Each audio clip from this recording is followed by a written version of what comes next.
Welcome to the Stigma-Free Vet Zone podcast. Our mission is to help veterans and their family members transition from military to civilian life and culture. Another educational edition of the Stigma-Free Vet Zone. We are, as always, coming to you from West Bend, overlooking the great Milwaukee River. And today we've got a very, very special team, very important topic. We have the team from the Medical College of Wisconsin, Captain John D. Mason Veteran Peer Outreach Program. And I'll start by introducing our guests. We have Joe Tate, Bill Mason, Susan Schmeichel, Mark Flower, and Chris Swift. We are going to introduce them a little bit more as we get to them. But to start out, we're going to go to Susan Schmeichel, who is the Senior Administrative Assistant for the Medical College of Wisconsin Department of Psychiatry and Behavioral Medicine. And she's going to introduce us to the Captain John D. Mason program. Susan, welcome. Thank you, Mike. We appreciate the opportunity to be here today. So I joined Medical College of Wisconsin in 2018 to assist in helping to coordinate and set up the Captain John D. Mason Veteran Peer Outreach Program. It is based off of Captain John D. Mason, who served in Vietnam with the 2nd Battalion, 12th Marines, 3rd Marine Division. He was awarded the Bronze Star Medal with Combat V. He had a very stellar military career. When he got out, he was a very successful businessman for many years, married, had a family. But all those years he struggled with PTSD and depression from his time in Vietnam. And the stigma of mental illness at the time, he never dealt with any of the issues that he was facing. In 2013, he had some financial distress and back injury, and never having dealt with those issues, it overtook him, and he died by suicide. But not before leaving 5 suicide notes, 1 to his wife, 1 to each of his adult children, 1 to his best friend Joe Tate, and 1 to all 5 of them. In the letter he wrote, "Get me to the VA. It's too late for me, stop someone else." So his best friend Joe Tate and his wife Jen were moved and went to the Medical College of Wisconsin and Zablocki VA and said, I need you to help me. We need to help veterans. So they did come up with a program, the Captain John D. Mason Veteran Peer Outreach Program, which is unlike any other. John, according to his family, believed in the camaraderie of veterans. They understand each other like no one else. So this program employs veteran peer specialists. And what's different is we go out into the community to different outreach events, and we look for veterans. And we ensure that they're connected with either the VA or community resources to help empower them to have a successful, fulfilling life. Thank you, Susan, so much for that. And now we are going to go directly to Joe Tate, who Susan has introduced as the person responsible for actually taking the message to the medical college and to the VA and getting this program started. So welcome, Joe, and start it out with how this all happened for you. Well, as I go back, way back to high school, I had one very good friend, and it was John.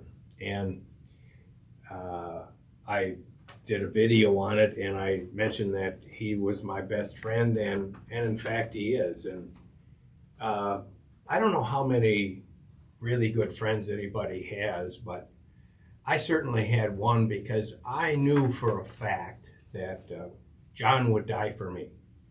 I just knew that, and I can't really say that about anybody else on earth, but I knew that. And so to honor John, Jennifer and I decided that we would get together with the Medical College of Wisconsin and see if we could help another veteran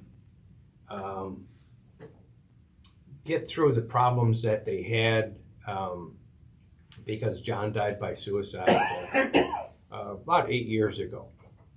And one of the things that I want to say is that people may sometimes think that a person that dies by suicide is weak or not all there, or I'm not sure what all, but I want everybody to know that John Mason was the strongest, most courageous person that you could ever possibly know.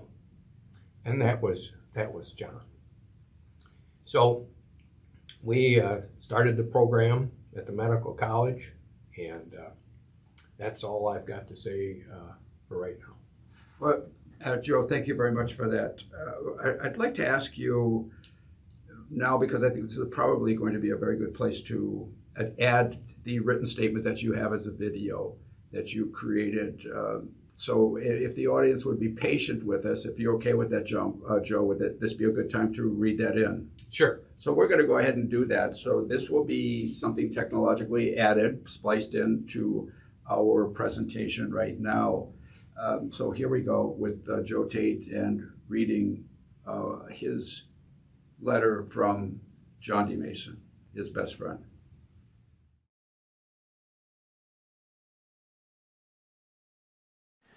My friend John committed suicide probably a little over a year ago. And my understanding is that 20 to 30% of people that commit suicide write a letter. And John, my friend, wrote 4. He wrote one to his wife, Diane. He wrote one to Bill, his son. And he wrote one to Katie, his daughter. And he wrote one to me. And then he kind of wrote one to all of us, we think. And this is the letter that I'd like to read. We think it was his last one, mostly because of the writing. But I want to read that, and the purpose is to help other people who are suffering and going through this same thing that John has, the same thing that so many of our veterans are going through today. You know what? They're out there sacrificing their life for our freedom. And you know what? We owe this to them. We owe them care, and we owe them love. And so I want to read this for you.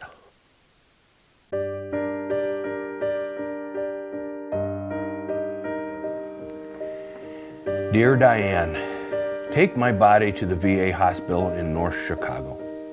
Please do not take me to the local hospital. The VA will take care of me. Stress, can't sleep, losing weight, door is open, voices screaming, can't get them to stop.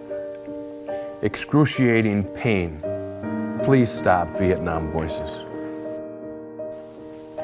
I killed you, you hate me, robbed you of your life. Had to, you or me.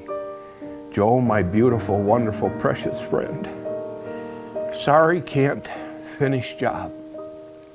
Always did my best, no trying, only JFDI. Have to stop voices. Dear Diane, my love, so sorry, door is open. Please stop screaming, Vietnamese. Can't understand, but know why they hate me. Stop. Bill and Katie, not hereditary. Just me, bad experience. Be strong. I love you both so very much. Joe, please watch over Diane, Bill, and Katie. They will need you. Jenny, please take care of them also. Voices, stop. Joe, I love you. Next to my dad, you are the best man I know. Love all of you. No more voices.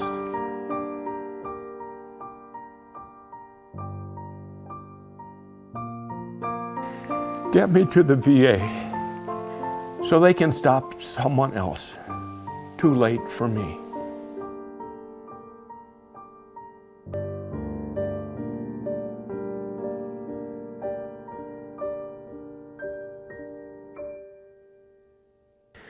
Well, what can we do? What can I do to honor John? Well, I can read his letter and that sort of thing. The other thing that we can do is really work for our veterans and the other people that are suffering. Help them transition from military to civilian life and work with them, and in fact give them what they need. Give them what they need. You know, it's not just suicide. It's not just suicide. You know, there's alcoholism, there's drug abuse, there's domestic abuse. All of those things take place, and a lot of it has to do with being in the military and being in combat, stuff that, I'm sorry, but I don't understand. I don't understand. But another military person would understand. And if we could just get one veteran mentoring another veteran or several veterans, think of what we can accomplish. And we need to get this done. So there is the break. You've read that letter. Is there a comment you'd like to make about the letter, Joe, or should we go on and introduce John's son, William? Yeah, I think the letter pretty much says it all. It was about honoring John that I did this, and I think a whole different insight would come from Bill, John's son. It's mentioned in the letter that I read. So introduce Bill Mason. Okay, let's go over and introduce Bill Mason. He is the son of Captain John Mason. So welcome, Bill, and thank you so much for sharing this, because what you're about to share is just as the direct son of John D. Mason, you have a much more valuable insight into this whole thing, and of course to the reactions and the aftermath of this. So welcome, and thank you for joining us. Yeah, thank you for having me. Happy to do it.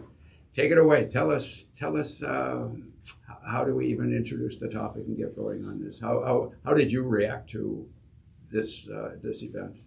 Well, I mean, you know, obviously it's complicated. I mean, suicide is, you know, there's so much stigma associated with it. And, you know, first off, I just want to thank Joe for, you know, kind of putting this together, because I think that, you know, for me specifically, I mean, one of the things I was bothered by when my dad died by suicide is I was afraid that was going to define him.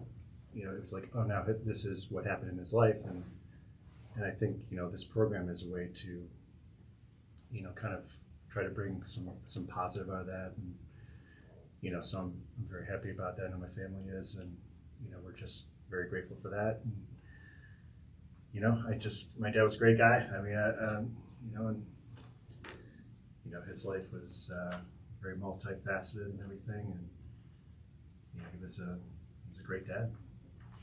One of the things that could be the most difficult for you, so we want to be very, very polite and considerate on how we approach this topic with you. And as I've mentioned to many people, they know I've lost my brother to suicide, but would you like to share how you reacted to this when you heard it, and some of the long-term reactions that you're having, what this has meant to you? I mean, it was total shock. You know, my dad was, you know, a very positive person. He was always trying to, you know, instill that positivity in us. And I mean, it's kind of weird, because it's like he was the last person I would have ever thought that would, you know, end up taking his own life. And because he was always like, never give up, never, you know, that he had that quote on his wall in his office by Winston Churchill, never, never, never give up. And then, you know, it was almost kind of like he gave up, and that was hard to, you know, kind of come to terms with. But as the years have gone by, I've really realized that there's a lot more to it. And, you know, I didn't realize how impactful his Vietnam experience truly was to him, because he never really gave us that insight. I mean, he just kind of plowed through life, and I didn't know how he was really struggling. Right. The other two veterans that are with us today, I should have identified them as veterans, Mark Flower and Chris Swift, and myself, a veteran. Also know that the Marines have something that is that that thing behind a Marine that is not supposed to have any faults. It's supposed to have upheld and withstood all of its responsibilities as a soldier. They have no weakness, they have no cracks. And so to show anybody that they have any difficulty is just not going to happen in many cases. Were you aware of that as your dad? Oh yeah, oh yeah. He was Superman to us, you know, and he went to great lengths to kind of portray that, and you know, that was him. But at the same time, in our conversation, he didn't share too much about the actual experience behind the veteran. No, very, very little. I mean, he had about 3 stories in circulation that we would hear just about his, but they were never like, you know. So yeah, we knew very little about it, Right. honestly. And he also had some other struggles along the way. One of them in particular that I could identify with is he was a marathon runner. He was. And he came to have some problems with his back that permanently took him off of the marathon track. And I know that I walk every day, and walking is something, physical exercise, is something that I have to do for depression to avoid taking antidepressants. How important was the marathon running to your dad? I mean, just exercise in general was like, it was his life. I mean, it was his way of, you know, I think maybe kind of keeping some of the demons at bay. He, you know, it really was, you know, when he hurt his back, you know, a few months before he passed away, you know, I had an interaction with him where they told him he could never run again. And it was like complete, you know, defeat, just utter, like, you know, he was just a shell of a person. And I think that for him was just so critical to be able to have that exercise and running and everything to kind of keep his mind, you know, kind of off of everything. And I don't know all this, and none of us are doctors. We're not here to practice medicine. We're not mental health professionals, but I have been on antidepressants, and I do the best I can not to go on them. And running has helped me. It does something to the chemistry of my body that I can sleep. So when this event happened with your father, that he was taken off and had this severe pain, did you notice that changing his sleep and his attitude? And yeah, he couldn't sleep. He, you know, was just, I mean, mentally just destroyed by it. Yeah. Honestly, I mean, that was the only way that he really had to like kind of stabilize himself. Exactly right. Yeah. Really, yeah. Really, to keep it at. There's something I can't explain it, but when I walk, I sleep better. If I stop walking, it automatically comes back, and that's something that somebody else would have to explain, but certainly a critical. The other thing you explained to me, which I found very, very heartbreaking, is that he had to spend time with your mom, with his wife, who was terminally ill. Right. How did that affect him, in supposition? Yeah, I mean, you know, my mom was ill on and off for pretty much my whole life with her, and particularly the last 3 years of her life, she was very ill. She was, you know, essentially bedridden, and at that same time in his life, he was going through some financial difficulties with, you know, his business and everything. And I don't know how he made it through that at that time. I mean, I know that he, you know, in particular, you know, had attempted suicide right around that time, you know, so it was definitely, you know, and thankfully, you know, was unsuccessful, but he was struggling mentally definitely at that time. So let me ask you this, Bill.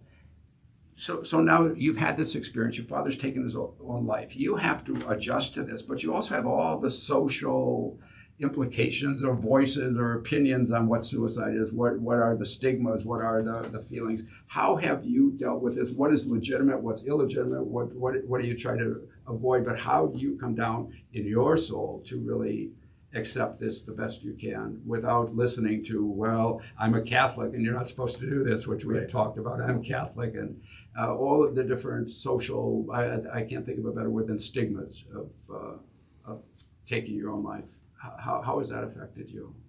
I found that it's very uncomfortable for most people to talk about. We like to avoid it at all costs. Like, oh wait, maybe they don't know how I'm going to react to it. So it's, you know, they just want to kind of like, oh, we don't discuss that. I mean, you know, for me, I know my dad, and I know that, I for me, the stigma, it's like, I know that for him, it was just, he needed to eliminate pain, and that was it.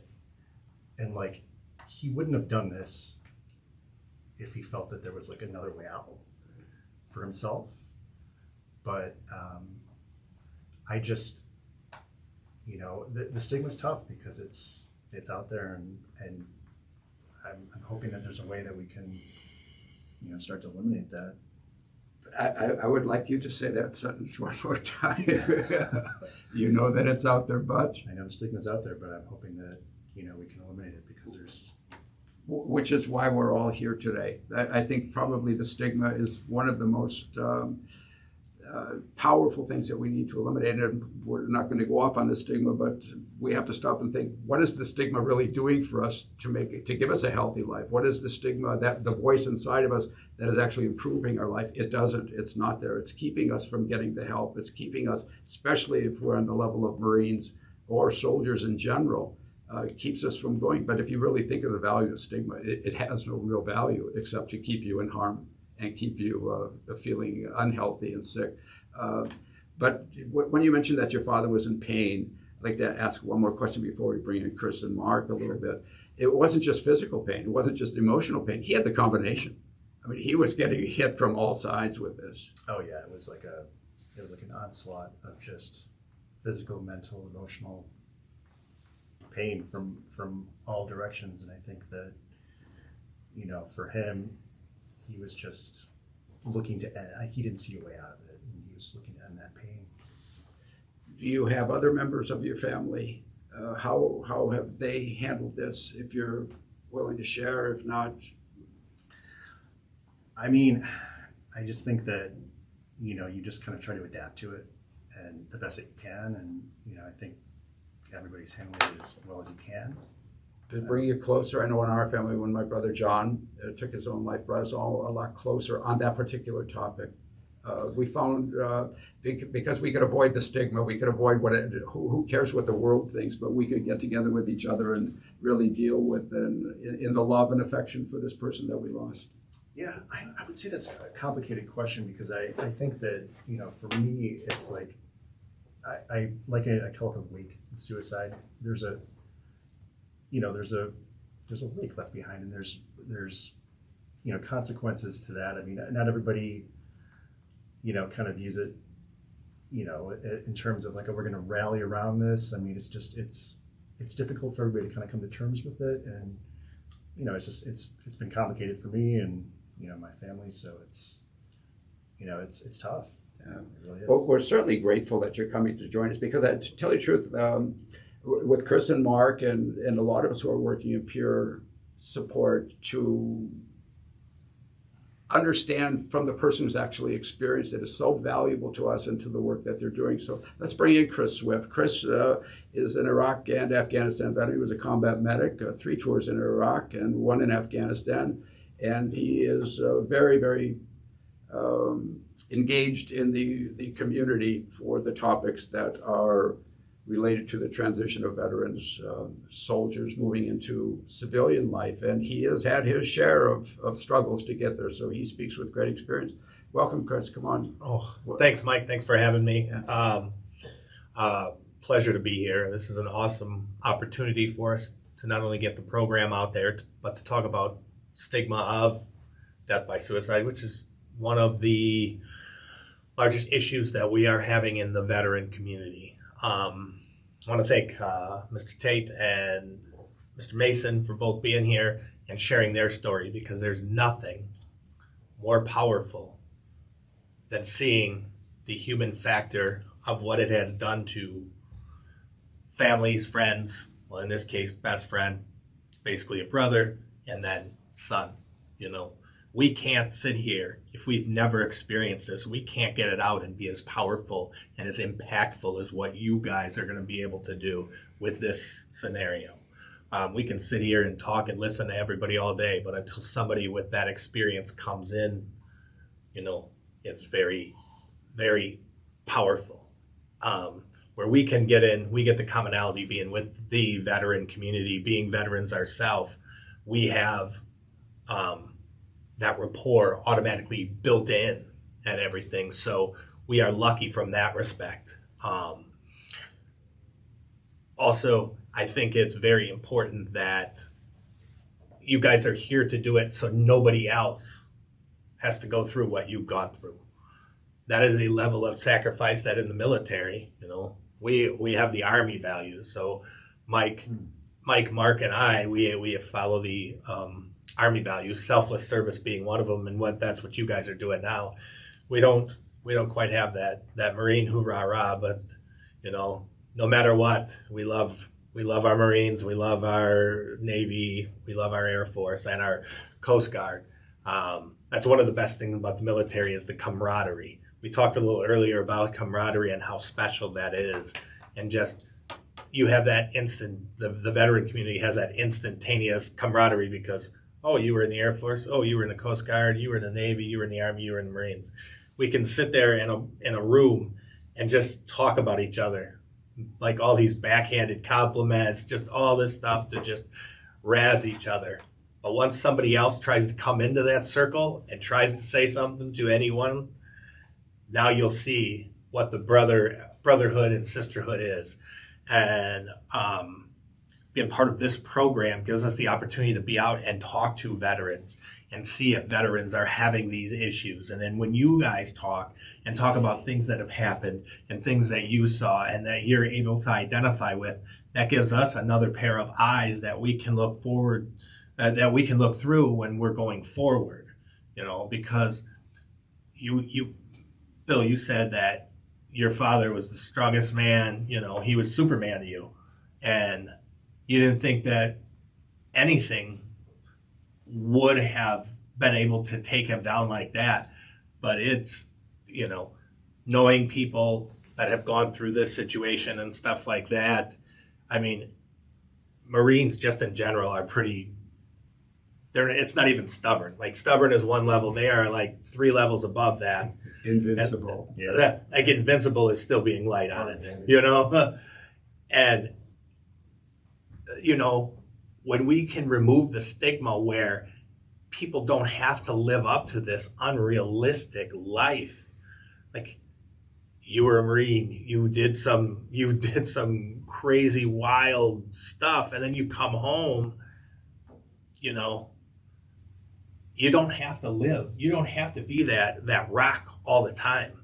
And that's part of what Mike is doing, is letting them know that the stigma is now more of the enemy than it is anything else, because it forces people to do things that are not productive. You see that like getting mental health, like, oh, you're weak if you get a mental health. Well, now it's looked at as it's more courageous to get help, because now you're being vulnerable. Now you're opening up. You're letting people see that, oh my God, yeah, I went overseas. I did some badass shit, But when you come home, you have to deal with that. And earlier we talked about the moral injury aspect of it. Like when you're in combat, it's you or the enemy. And a lot of time when you're out with your platoon, your fire team, your company, your battalion, your division, you're out with all these different elements of your unit, you're going to do whatever you can to make sure you and everybody else goes home. But during that process, there might be some things that create a moral injury. And without the true help that the stigma is interfering with, we can't make that progress. We have to be able to get that. We have to be vulnerable. We have to be open for that to happen.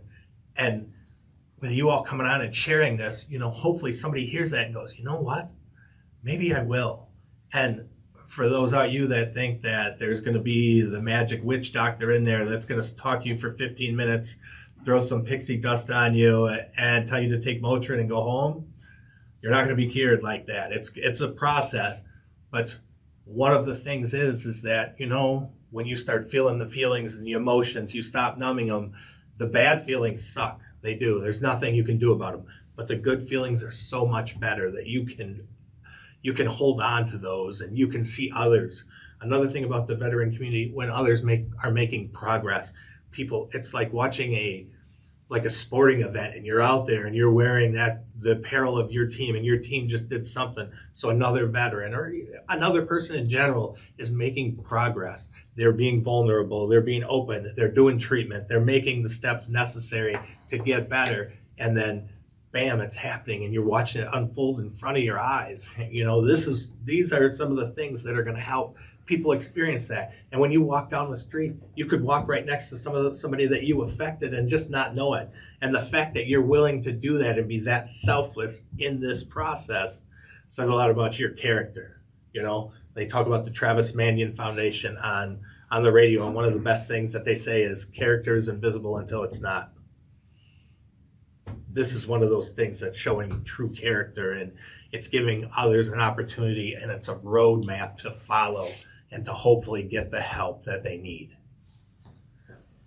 Sorry, We are here. No, that's fine, Chris. We are here with the team from the Medical College of Wisconsin, Captain John D. Mason Veteran Peer Outreach Program. And with us are Joe Tate, Bill Mason, who is the son of a Marine who did take his own life, and Joe Tate, his best friend, who actually started the program, the Captain John D. Mason Veteran Peer Outreach Program, and Susan Smyko, who is the Senior Administrative Assistant at the Medical College of Wisconsin in the Department of Psychiatry and Behavioral Medicine, and two veterans, Mark Flower and Chris Swift. We'll get to Mark here pretty quick. Chris, two things I'd like to ask you really, really quick, because I know your story. You've shared this with us. And one of the most important things that hit me when you told your story, you finally found purpose. You went through, as we did, a lot of us, the alcoholism, the divorces. I mean, you're not here because you're just a nice guy that wants to share this stuff. Mark and Chris and I are veterans doing this because we know what it's like to be there. And when we see somebody else struggling, we see a little bit of ourselves in that.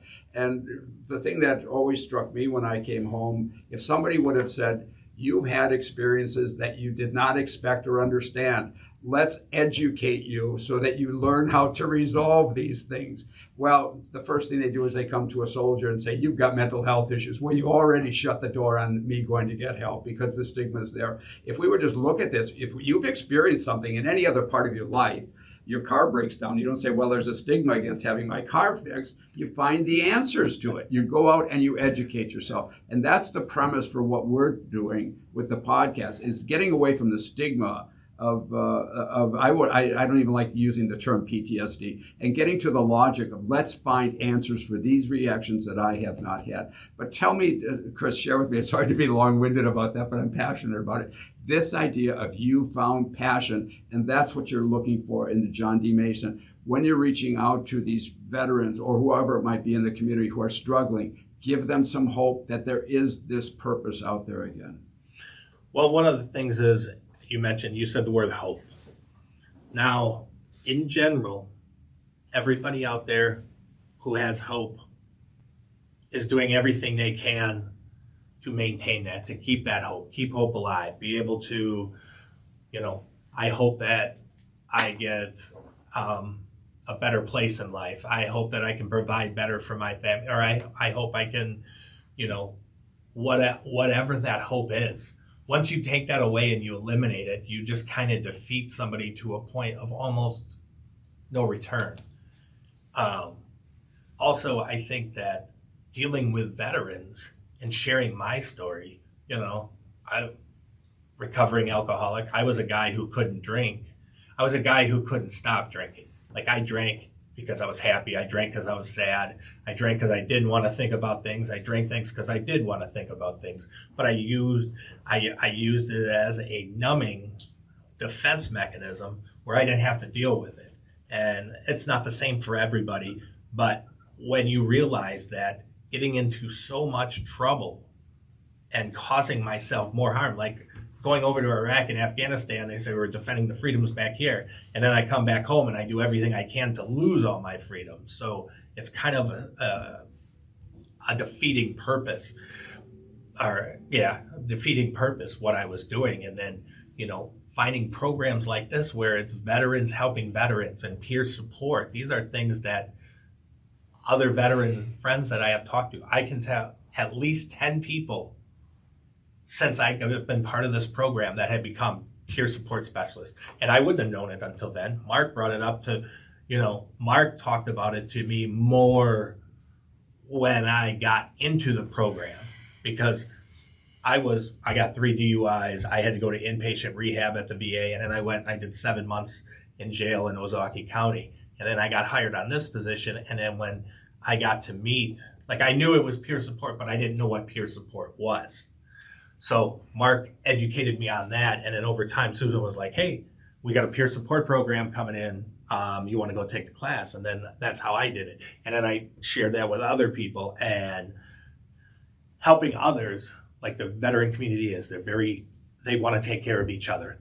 They're more willing to do something to help somebody else than they are to help themselves. So in that process, it gives us that purpose, as a medic. Like, guys came to me with all their problems.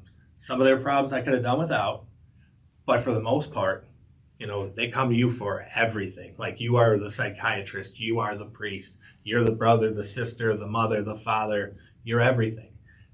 And then when I left active duty, I lost that. And then I didn't know how to get it back. So I used drinking as my coping mechanism.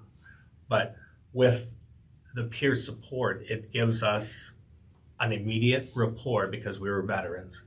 But it also it takes everything off, because a lot of times when you go talk to the doctors, they might have the white coat, or they're sitting in the desk that's got all this huge desk that's got everything on it. So it's kind of intimidating.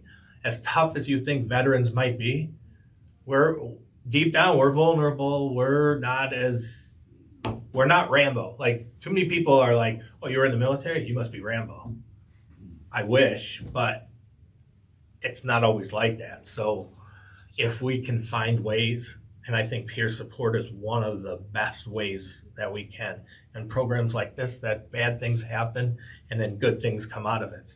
I know it sounds, it almost cheapens how it comes across, but for the loss that you all have, and to come out and start a program that's going to help others, it's unbelievable.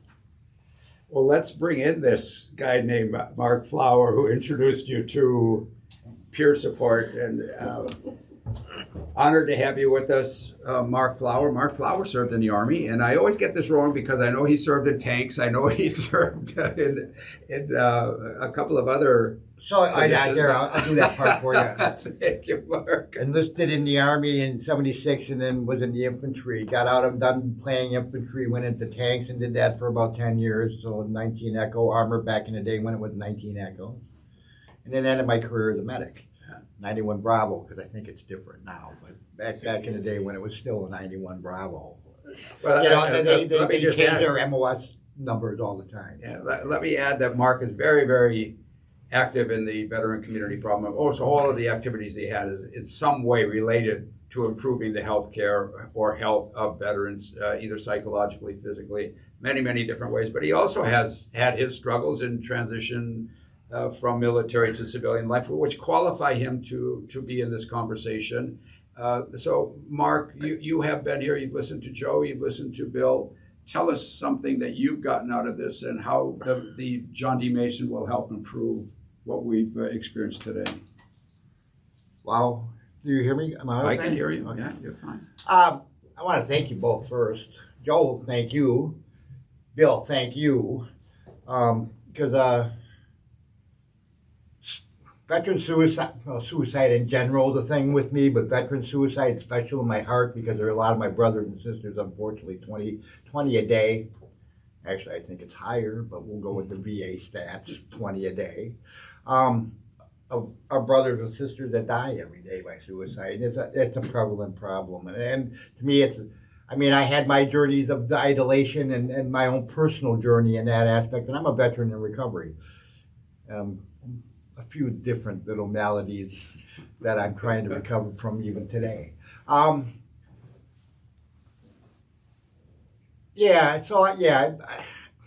It's one of these things that's here, and getting folks to work on getting better. I could go on a big trial, but I have more of a question for you guys. So in hindsight, if someone or you saw someone that was going through what John was doing, which maybe at the time it didn't seem to be like a red flag. But in hindsight, kind of went, oh, we really need to make an effort to kind of maybe get him someplace, that individual. Could you maybe talk about some of that stuff for me? Because I think what's very important to me about your story is the fact that the stigmatization of it all, that whole realm that keeps us from asking for help. If you could talk about, if I would have saw that in hindsight, that I could have then reached out, if not made him kind of reach out, that individual, I could have reached out and actually then maybe been a preemptive factor in your dad's life or your friend's life, or in fact anybody's life, whoever's going through this thing. So could you answer some of that stuff? Joe, you want to start? Yeah, I would. I had known John for, this was at our 50th high school reunion. And so I had known John at that time for some 54 years, because I met him in 8th grade. And over the years, John and I got into business together. And at the 50th anniversary of our high school graduation, he said to me, if it wasn't for you, I wouldn't be alive. And I thought he was talking a little bit about business, because the business that we had wasn't doing real well. And I thought that's kind of what he meant. But as I look back now, I think I really missed that. So maybe that was very direct, but for me, I certainly interpreted that wrong. And one other thing that, as I've listened to everybody, that I wanted to say, and it's not necessarily for the veterans, but it's for the survivors of the people that have died by suicide. As I think back about John, and now look back and see all of his struggles and everything that he went through and everything that we went through together, I really would suggest to people that maybe there's a different perspective that you could look at somebody's suicide. And I believe this in my heart. I believe that John was one of the strongest people on earth that I knew. And I think, man, think of the courage that this person had to live as long as he did and go through everything that he did. And then he died by suicide. But if anybody is out there and you think that you're going to make it through a tsunami, you're just not going to make it. But I think of my perspective today is that, wow, what a strong, courageous person he was to deal with all of this stuff that he dealt with, and to live as long as he did. I don't think I would have. I don't think I'm that strong, but he was, and he was truly a great person. I really appreciate what you're saying, to include those who are left behind, the families that are left behind. I'm not sure how to ask the question of someone who is struggling with suicidal thinking to think of their families. I'm not sure if that's a fair question. I'm not sure if it's a mental health question, but a lot of us had come home and we were the focus of our issues. We were the ones who went to war. We were the ones who experienced it. We had the medals. We had the heartache. We were the isolation. We were angry. All of the things that we came home with, the guilt, and never thought about the family. And Dr. Lee, who was combat wounded medical commander in Iraq, came home, and he's now the director of the spinal cord injury hospital at the VA hospital in Milwaukee. When I spoke with him, he said, Mike, the real casualty of war is the family. And I sometimes think that the real casualties sometimes of this experience of suicide are the people left behind. I'm not sure how to engage the person who might be suicidal with that thinking or that understanding, depending on how complex the pain is. But I think that's a legitimate, at least something for a subject that should be explored more. I agree with you 100%. Yeah, I think it's just a different perspective. I mean, I think it has stigma to it as you're weak or whatever. And I sure don't see that as the case with John. Bill, you're obviously wanted to say something. You're in agreement. Going back to what Mark asked you to pick it up from there. I was just gonna say, like, with suicide, in hindsight, you can go back and be like, oh, okay. So, for example, like, roughly about two weeks before my dad died, I got a card in the mail from him. It was a birthday card. My birthday's in December. He died in August. And he wrote in there, he's like, I just wanted to send this to you. Just, at the time, he would do stuff like that, so I didn't really think anything of it. But in hindsight, I can see he knew he wasn't going to be there. So he wanted to just give that to me. And there's other things it's like he went out of his way to kind of create this, like, I can do anything. I'm invincible, like that Marine mentality.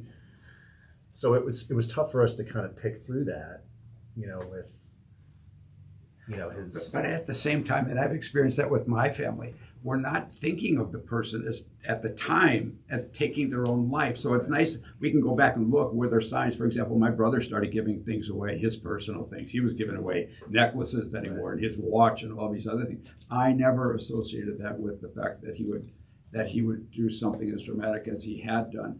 So would it be fair, Mark, do we go back and are there other emotions that you feel when this happens, like angry that it happened or guilty that it happened?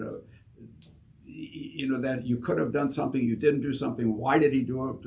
Any of that, or all of it? Yeah, all of it. Yeah, anger, sadness, just. And where do you go with that? I mean, you just kind of try to work through it, and you kind of come to a place where you come to terms of what has happened, and I like I had said earlier, it bothered me that he would possibly be defined by that, and I didn't want that for him because he was such a great person, and he did so many things, and it's like that can't be what he's remembered as. When I listen to Mark Flower and Chris Swift, they've been through significant things. I know Mark has got some incredible stories of homelessness, living under bridges, all of these different things. One of the reasons that we do this, I think, I'll speak a little bit for them, is we've been there and we know how severe this is, and we almost see ourselves and other people who are struggling. Now that you have gotten to 8 years past this time, is there something that you could add to the conversation or participate in the conversation in some way that would be therapeutic for you to get involved? Yeah, I mean, I just thank you guys for, your service and your stories. I mean, it's just, I'm so grateful for, all the service members, and honestly, like, it was just, I really have a great appreciation for, what you go through and, kind of how you, I mean, I don't understand how you can come back after experiencing that in your life and come back and just try to live a normal life. How is that possible? I get that, but I'm not letting you out of the question. Let's go back. Is there something we have experienced the pre, you've experienced the post.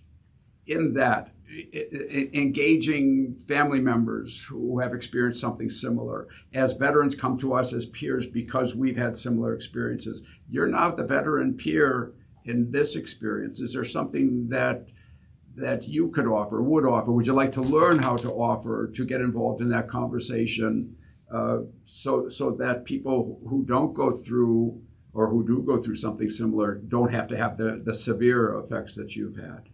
Yeah, for sure. I mean, I guess it would just be to understand that, you know, even though there may be there was a facade that he kind of put up for us, and intentionally, I think it's to understand that there may be something under the surface that's, you know, kind of going on, and just to be kind of aware that, you know, he may be struggling, and it's so hard to say. It is. It really is. And if we add words to it like forgiveness and love, and how did these things, real emotions, come in? And I think we talked earlier about, do you have to know everything that was possibly passing through this person's soul, or where do we come to resolutions with accepting it and Right. and being forgiving? I think in Joe's letter he mentions that your dad couldn't forgive himself for what happened at war. So now you're up against this thing that your father has done. How do you come to forgiveness? How do you come? Is that a legitimate question? Yeah, it is. I would say that, you know, I don't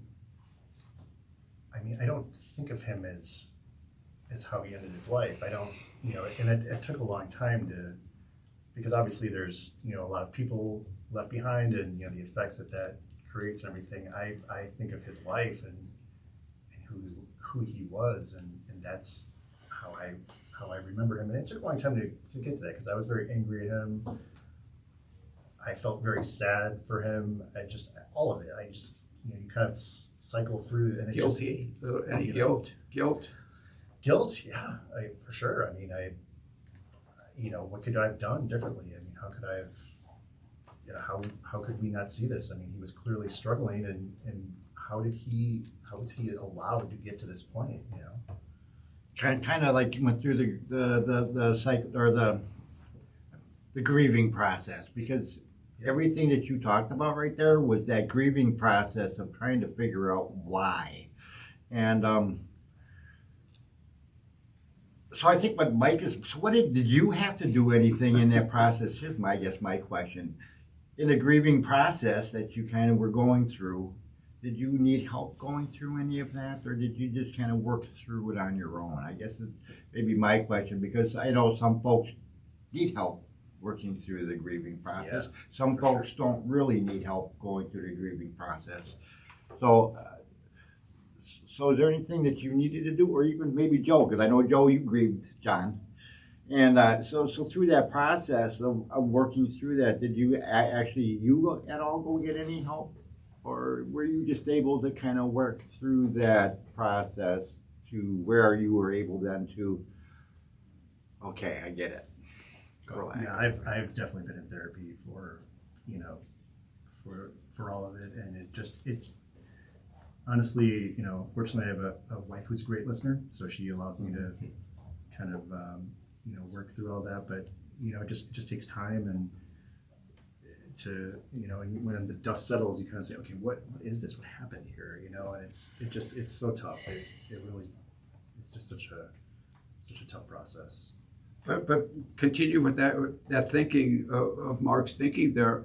Would you suggest to anyone who is struggling with this, go to therapy earlier, get to it, start finding answers? 100%, yeah, absolutely. And I think, you know, Mark kind of implied that you got through this on your own, but we get through a lot of on our own, our homelessness, our alcoholism, staying in jail, and the divorces and everything else. But if we had gone for help a lot earlier, I mean, think of the quality of life that is spared and is that earned. Go ahead, Mark. Yeah, I come to realize that the military taught me that I can fix whatever.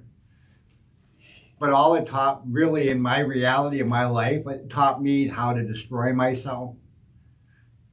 And it took me going to ask for help, and actually didn't include people in my life to step me back on that path of being healthy again, for whatever that looks like, but being healthy again. I mean, I could not have got anywhere in my life without help from other people. But for a very long time in my life, I could do it by myself. I can fix this by myself, which actually kept me in that same spot of, I like to call it doing what I wanted to do, except instead of doing what I was supposed to be doing. And now this is coming from me, but to me, it's and I hate this, it takes a village. But it really, in a lot of ways, it does. And I wish that probably wouldn't have been that statement in some rights in some world part of our world is stigmatized, but it does take a village. It takes my friend. It takes the whole thing to get us kind of back where we're supposed to be, and I guess that was my hindsight question, because if there's things that you guys you saw that could have been like really red flags that weren't red flags at that time, could help that village be a little bit more aware of, my God, we actually need to possibly talk about this more, or I hate to say force people to go get help, but in the same side,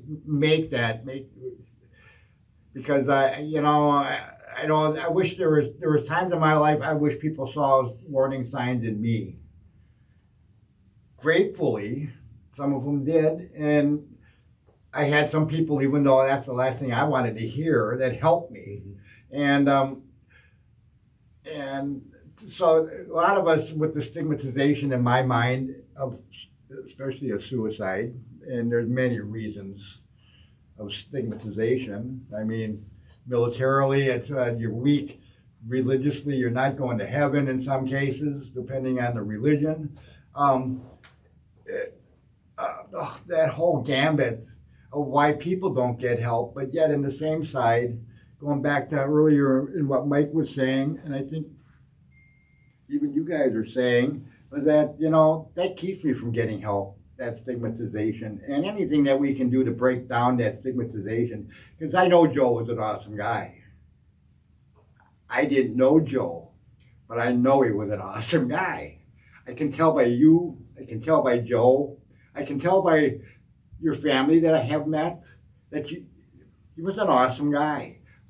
And I think a lot of the folks that utilize that option, which is the worst option in the world, because it is the worst option in the world, are good people. It's just that they have hopelessness. I think Chris was talking about hopelessness. We all kind of talked about hope. When we reach that moment of hopelessness, well, we kind of run out of room. We utilized individually everything that we could have. Individually, we utilized everything that I could have utilized. But then all of a sudden, and then we're left with that choice. And so I guess that, in hindsight, question to me is very important, because if it could provide some insight, then possibly someone being aware enough to go, come on, we need to go get some help. That's one less possible person that then will die by suicide, which then, in my mind, it's a success. Mm-hmm. And I think I went on a rant long enough. That's about okay. that. We'll cover the rant now. We're here with the team from the Medical College of Wisconsin, Captain John D. Mason Veteran Peer Outreach Program. And we're getting to a time where we close this particular episode up. But I'd like to go around and just let everyone have another say at this, one last impression, and also to close out by thanking Joe and Bill again. So, Joe, have you got a last thought? And certainly with the idea that we're going to invite you back to continue this in another session. Well, I think, we want to help our vets, and I guess my message would be to take a different look at this at the person who in fact has died by suicide. I think you can find the beauty in that. I know that there's just some mountains that you just can't climb because they're too big, and I think a little different perspective of finding the beauty and the love and the kindness and the courage in the people that have left us, and focus on those things rather than the stigma of, oh, he was weak and he died by suicide, or she died by suicide. I don't think any of us have a clue of exactly how strong and how many demons they fought and how high the hill was. And there's just, in some cases, if the avalanche is coming down and you're in the way, guess what? You're in the way. Bill Mason, this was your first experience. We're certainly grateful for you coming today. And Yeah, I really appreciate you having me. yeah, tell us, give us an opinion. I would just say that, kind of like Joe was saying, my dad was not weak at all. Like he was the strongest person I've ever known. So that this, him dying by suicide kind of ran contrary to who I know that he was, and I just, I mean, I know it's tough, to try to get help, and because there's a you're Marine, and it's a weakness, but that's not true. I mean, it's actually the opposite of that. To admit that you're struggling, and you can kind of address this. I mean, I wish that that I wish he was still here, and that he never felt like this was the only option for him. Mark Flower, yes, you go on rants. I've been around you long enough without going on another rant. Close her up. I just want to say thank you, Joe and Bill, for coming and talking to us today, and Mike for hosting, I guess, because you're awesome in everything that you do, and my teammates Susan and Chris, which they're gonna come and take my spot here in a second. Yeah. But I just want to thank you all, and thank you for telling your stories today, because that's important, and I appreciate it. Thank you. The rant is over. Thank you, Mark. Oh, I could go. I could go on a big That's one. okay. Susan Schmeichel, who is the Senior Administrative Assistant, Medical College of Wisconsin, Department of Psychiatry and Behavioral Medicine. Thank you so much. You are really, and Chris and Mark will say that you're the backbone behind this project. You're the one that keeps it all flowing and moving and organized, and Mark would probably still be sleeping right now if he didn't know that he had to be here. So give us a final for today. Well, I will appreciate that. Thank you again for being here. Thanks to the team, and thanks to Joe and Bill Mason. And I just want them to know that by this program that you set up, Joe, and by your dad, his legacy lives on. And the amount of people who have been touched and helped thus far in your dad's name, we can't even count. Your dad lives on. Your best friend lives on. So many people have been helped by this program, by the Facebook page, by the veteran peers that have worked for the program. Steve, Mark, Chris. I just want you to know that. And to the veterans out there, I just want you to know that there are people out there that care about you. And to family and friends out there, I want you to know that you should reach out to them. For those that are veterans or family members even, but veterans, you're looking for a peer, someone to assist you, you're not sure what you need, please reach out to us. You can do so by either going to www.veteranpeeroutreach.org. There's a contact form there for our program. Please fill that out. One of us will reach out to you. You can also go to www.reachoutwis.org. Our program is listed on there. We're part of the Southeastern Wisconsin Suicide Prevention Task Force. All of our task force members, veteran organizations are out there to help families and veterans. Many resources on that website, including ours. But the biggest thing is reach out. And if there's any gun shop owners listening. Yep. So I think you go ahead and mention the safe gun storage if you want. Or give it a quick. sure. A quick word for it. continuation of what we're here for is to prevent veteran suicide in really in anyone, but our hearts with veterans. An extension of that is we are working to promote Wisconsin's Gunshot Project and Safe Storage Program to bring this to our counties across the state. Basically what it is, it's twofold. The Gunshot Project is an educational piece where we provide firearm retailers and range owners with educational suicide prevention materials and responsible firearm ownership materials that they can provide their customers. We give the staff tools to identify warning signs and how to effectively handle those, as if someone was coming in to purchase a firearm and maybe it wasn't for recreation or for protection. Maybe they were in distress, so ways to recognize that. The second part is the safe storage program, where the firearm retailer would provide voluntary, temporary safe storage to a veteran or individual who's in a temporary crisis, because we do know that over 50% of suicides are not due to mental health illness, but more so someone going through a temporary crisis, maybe a job loss, maybe a divorce, maybe some legal trouble, just a temporary feeling of dire hopelessness. So giving the ability to have time between a lethal means and the person can save a life. We certainly recommend that, if you have a firearm and you're going through a temporary crisis, ask a family member or a friend to hold it for you, lock it up and give someone the key, put it in the safe, have someone else, have the comm. But in the event that someone doesn't have those means, or they don't want people to know, whatever it may be, that individual can go to www.betherewis.com, and under the Live Today, Put It Away tab, there's an interactive map. They can go and they can look for the closest firearm retailer near them. They can call them up and say, hey, I'd like to make an appointment just to have you hold my firearm. And it's a temporary, hold it for 1, 2, or 3 months. And it's between that veteran or that individual and the gun shop owner whom they trust. So that's just another extension.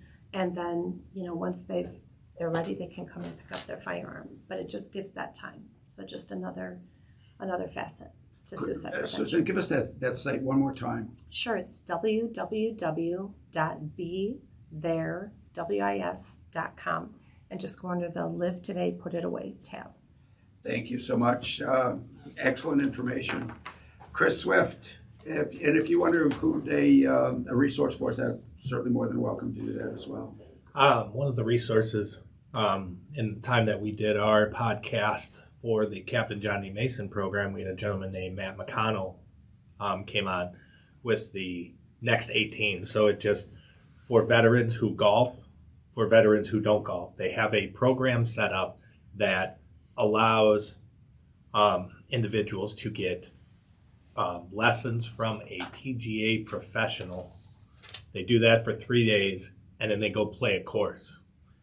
It's one of those things that gives you a hobby, gives you something else to do. Well, Matt McConnell's one of the guys that he realized himself that he was in crisis, and he removed his weapon from him so he didn't have to make that decision whether he was going to take it to the next level and die by suicide. So I always like to put out his program and stuff like that. And I've talked to Matt a couple of times, and I definitely plan on doing his program. Mark said he plans on doing his program, but Mark's not a golfer. Mark's going to go there and drink coffee and smoke cigarettes for us. Well, one of the other aspects of that program, Chris, is during that time over lunch and you actually do talk about veterans issues. So You're not just playing golf. They break it up with other veterans. And this is probably one of the most powerful parts of that program. When we get with other veterans who have the same struggles, things become better, and we have a connection to something that gives us hope. And that's another part of his great golf program. And one of the things is that when you get a group of veterans in the same room together, it can become very talkative. Yes. Which we're trying to avoid here. So, and humorous. Yeah, but one of the things, as a closeout, I'd like to say that, once again, thank you guys for showing up and doing this with us. Mike, thank you for taking the time and the opportunity and your resources to get this out to others, and just those out there that are struggling, reach out. There's so many different ways you can do it. If you are contemplating suicide, if you feel there's a stigma, talk to somebody. Get into a program that has other veterans, because chances are you get a room full of 5 veterans, somebody in there has been helped in some sort of program, and hopefully that will help you. Like, that's the goal of these programs, is to get it. You help one, the word gets out there, and it just keeps going. It becomes the snowball effect, and it just keeps going and gets bigger and bigger. So don't be closed-minded. Stay open-minded. Get help. get rid of the stigma, and let's move forward. Couldn't have said it better. So we are so grateful to all of you, to Joe Tate, Bill Mason, Susan Smeichel, Mark Flower, and Chris Swift. This has been very, very educational, no question about it. And I would also like to reach out to anyone who might be suffering these suicidal ideologies or thoughts. But I also want to mention before that those of us who have thought about taking our own lives know that there's a punishing time. It can be decades of depression that go before this. And that depression can be just as punishing and something that we can also help with. So if you have the depression, don't wait until it gets to its most deadly form. And if you are struggling, call the Veterans Crisis Line. And that number is 1-800-273-8255, and then press the number 1. This is an excellent resource to go and actually hear a live human voice. And the other organization to take a look at would be the Charles E. Kubley Foundation. They lost a son to suicide, and their website, charleseKubleyfoundation.org, has a lot of resources and other information that would be valuable for you to come in contact with. And again, just reaching out to people who might share the common experience. So for all of us who are here, I would like to make one more announcement and ask Bill Mason a question. And would you be honored if we were to purchase in your name a stone at the high ground that goes on their memorial walk for your dad? Oh, absolutely. Yeah. Consider it done. And you'll go up there and when the day comes for the opening and the presentation to do that? Yeah, 100%. Definitely. Okay, man. I have one more resource. Mark would like to add one more resource. Sure. Always happy to add resources to this. And I should have actually probably said that when I had my moment, but there's also a non-crisis veterans warm line that's available that's ran by our Veterans Pure Respite here in Wisconsin. It is 262-336-9540. So again, that's if you need to chat to somebody that's not necessarily crisis related, but you want to talk to some peer support folks, you can give them a call there.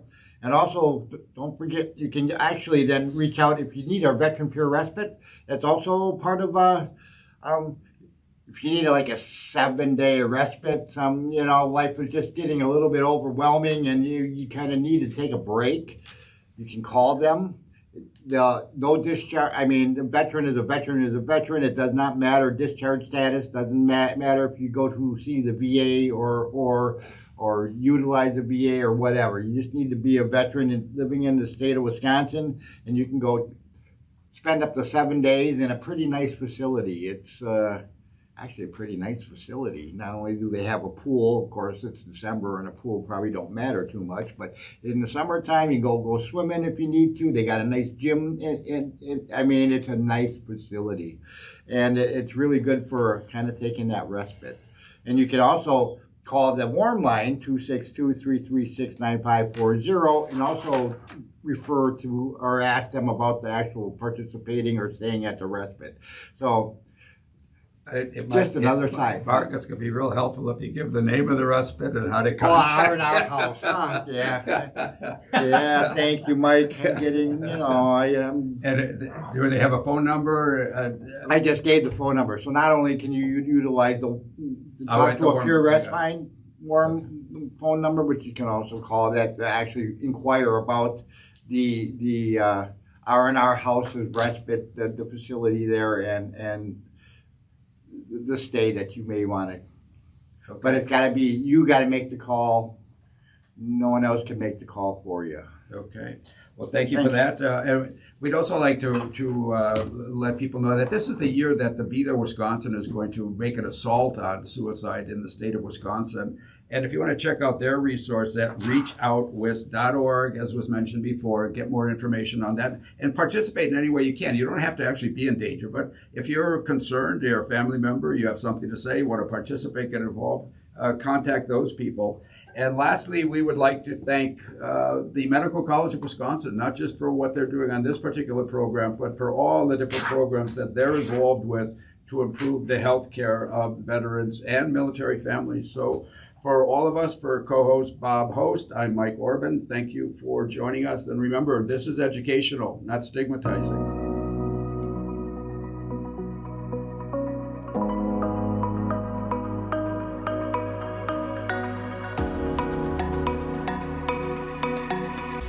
Thank you for listening to the Stigma Free Vet Zone podcast.